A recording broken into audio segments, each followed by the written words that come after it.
Pemirsa, serangan Israel Amerika Serikat ke Iran memicu kekhawatiran akan terjadinya perang dunia ketiga. Bagaimana seharusnya masyarakat menyikapi gejolak politik di Timur Tengah ini? Kita sudah bersama Wakil Ketua Badan Pengembangan Jaringan Internasional PBNU, Profesor Ahmad Munjid. Selamat malam, Prof. Terima kasih telah bergabung bersama kami. Seperti yang kita tahu bahwa perang telah terjadi Amerika Serikat, Israel dan juga Iran. Sebenarnya dampak apa yang terjadi di Indonesia terhadap serangan yang terjadi hari ini? Prof, silakan. Ya, terima kasih banyak, Mbak. Dampak untuk Indonesia, kalau yang bersifat langsung saat ini, saya kira belum akan segera terasa. Dampak yang timbul untuk kita ya seperti tadi Mas Zulfan, ya warga Indonesia yang ada di sekitar Timur Tengah, lalu jalur penerbangan Indonesia ke Timur Tengah dan sebaliknya, itu yang jelas sekali mulai terinterupsi. Tetapi kalau perang ini berkepanjangan dan apalagi nanti Iran sudah mengancam, selain dia menyatakan bahwa begitu diserang dia akan menyerang pangkalan-pangkalan militer di negara-negara Arab di sekitarnya, Ali Khamenei sudah mengancam bahwa ini akan menjadi perang regional dan sekarang tanda-tandanya sudah terjadi.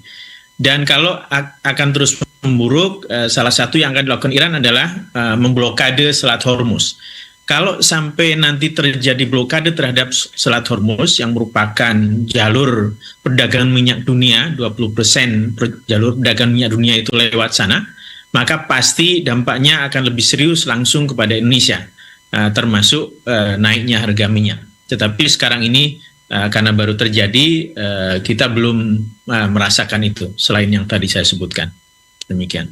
Prof, menurut pendapat Anda, posisi Indonesia ini sebaiknya harus bagaimana menanggapi kondisi Timur Tengah yang saat ini bergejolak? Ya, politik luar negeri kita kan punya prinsip bebas aktif ya. Kita tidak seharusnya terseret kepada salah satu kekuatan. Dalam hal ini kekuatan Amerika dan sekutunya maupun kekuatan yang lain seperti Rusia. Jadi Indonesia harus aktif mengupayakan inisiatif-inisiatif perdamaian. Dan saya kira sekarang ini Indonesia bersama-sama dengan negara-negara Arab yang lain yang juga menjadi sasaran itu harus terutama menekan Amerika dan Israel supaya serangan yang sudah terjadi segera bisa dihentikan.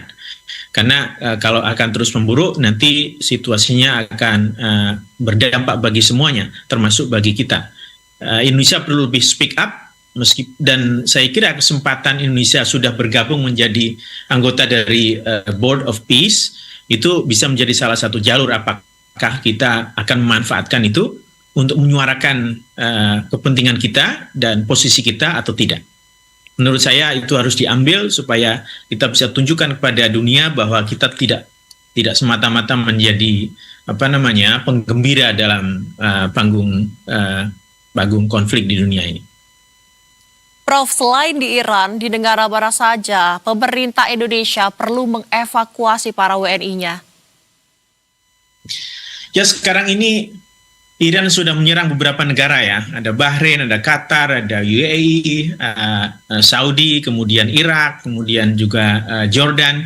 Jadi negara-negara di mana ada pangkalan militer Amerika dan dia merupakan bagian dari jaring militer Amerika, saya kira semua harus waspada. Dan pemerintah Indonesia perlu memberi warning dan sistem yang cukup sehingga tidak sampai ada warga negara kita yang terdampak oleh situasi yang memburuk di Timur Tengah ini. Jadi di semua negara Timur Tengah di mana potensi serangan balik dari Iran akan bisa terjadi, saya kira kita harus waspada dan memperingatkan para warga negara kita di sana supaya selamat. Prof, seberapa urgensi proses evakuasi? Apakah harus dilakukan sesegera mungkin sekarang atau bagaimana? Saya kira ini menunggu perkembangan ya, tetapi kita harus jaga-jaga. Jadi pemerintah seperti Qatar misalnya sudah menyampaikan bahwa semua penduduk, semua warga di sana perlu tetap ada di dalam rumah ya, indoor. Dan juga kalau mereka harus bekerja, kerjanya harus WFH, work from home. Jadi saya kira semua harus berjaga-jaga, menghindari segala kemungkinan karena rudal dari Iran bisa ditembakkan sewaktu-waktu dan itu bisa jatuh di mana saja. Jadi saya kira kita harus berhati-hati, jangan sampai menjadi bagian dari korban itu kalau itu terjadi.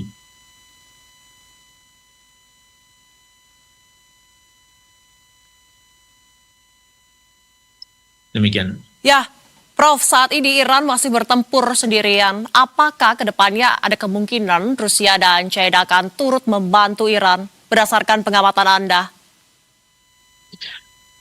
Ya, Menteri Luar Negeri Rusia itu sudah mengecam keras serangan Amerika dan Israel terhadap Iran ini. Tetapi kita tahu Rusia sendiri ada dalam situasi sulit karena mereka sudah bertahun-tahun terlibat dalam perang dengan Ukraina. Saya kira kemungkinannya kecil jika Rusia akan terlibat secara langsung. Tetapi kalau mereka membantu persenjataan, membantu peralatan-peralatan perang, itu saya kira sudah berjalan. Termasuk Cina, mereka juga turut mensuplai teknologi. Tetapi kalau mereka terlibat secara langsung, karena tanpa keterlibatan negara lain secara langsung pun ini sudah sangat potensial menjadi perang regional yang sangat buruk akibatnya dan bisa bertahun-tahun, bisa berlangsung lama.